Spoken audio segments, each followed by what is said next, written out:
மக்கள் நல கூட்டணியில் நாம் இருந்தபோது 25 தொகுதிகளில் நாம் போட்டியிடக்கூடிய வாய்ப்பு கிடைத்தது.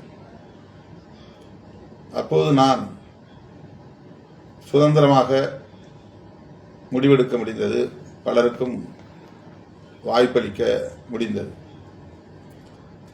10க்கும் கீழே மிக சொற்பமான இடங்களை பெறுகிற போது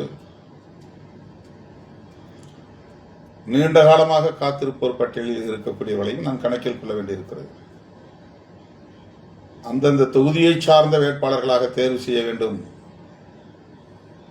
என்பது மிக முக்கியமான ஒரு கருத்தாகவும் இருக்கிறது. ஒவ்வொரு தேர்தலிலும் அதை நாம் எதிர்கொள்கிறோம்.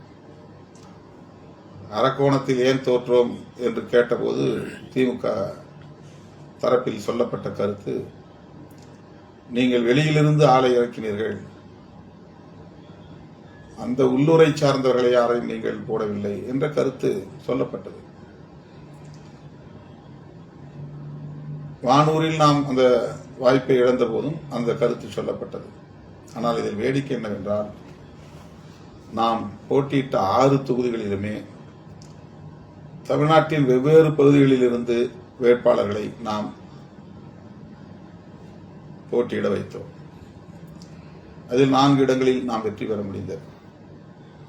2 இடங்களில் மிகவும் சொற்பமான வாக்குகள் வித்தியாசத்தில் வெற்றி பெற்றோம். ஆகவே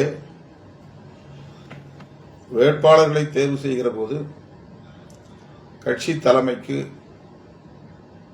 நெருக்கடி இல்லாத வகையில், அழுத்தம் இல்லாத வகையில் சுதந்திரமாக முடிவெடுக்கக்கூடிய வாய்ப்பை இயக்கத் தோழர்கள் வழங்க வேண்டும். மிக எளிதாக சந்திக்கக்கூடிய ஒருவனாக நான் இருப்பதனால் பொறுப்புகளுக்காகவும் சரி, வேட்பாளராக போட்டியிடுகிற வாய்ப்புக்காக இருந்தாலும் சரி, நேரடியாகவே என்னை வந்து சந்தித்து நெருக்கடிக்கு உள்ளாக்குகிற ஒரு நிலை தொடர்கிறது. தமிழ்நாட்டில் மட்டுமல்ல, இந்தியாவில் எந்த ஒரு அரசியல் கட்சி தலைவரையும் அவ்வளவு இலகுவாக சந்தித்து இந்த அழுத்தத்தை யாராலும் தர முடியாது. எந்த கட்சியிலும் அது நடக்காது. கம்யூனிஸ்ட் கட்சிகளை பொறுத்தவரையில் எந்த தொகுதிகளை அவர்கள் கேட்டுப் பெறுகிறார்களோ அந்த தொகுதியில் உள்ள களப்பணியாளர்கள் அல்லது முன்னணி பொறுப்பாளர்கள் யார் வேட்பாளராக தேர்ந்தெடுக்கப்பட வேண்டும் என்பதை அவர்கள் அந்த மாவட்ட குழுவிலே முடிவு செய்து 2 அல்லது 3 பேரை பரிந்துரை செய்வார்கள்.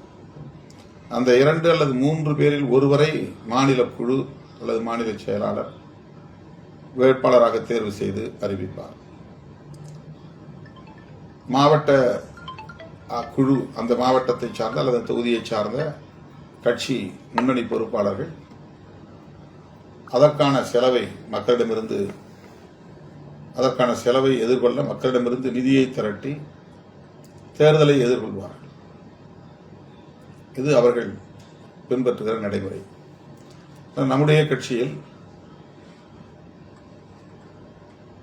கட்சி தலைவர் என்கிற முறையில் நான் தொகுதிகளை எப்படி போராடி கேட்டுப் பெறுகிறேனோ அதை போல ஒவ்வொரு முறையும் நமது கட்சியின் சார்பிலே போட்டியிடக்கூடிய வேட்பாளர்களுக்காக நான் எனக்கு தொடர்புள்ள தோழமை சக்திகளோடு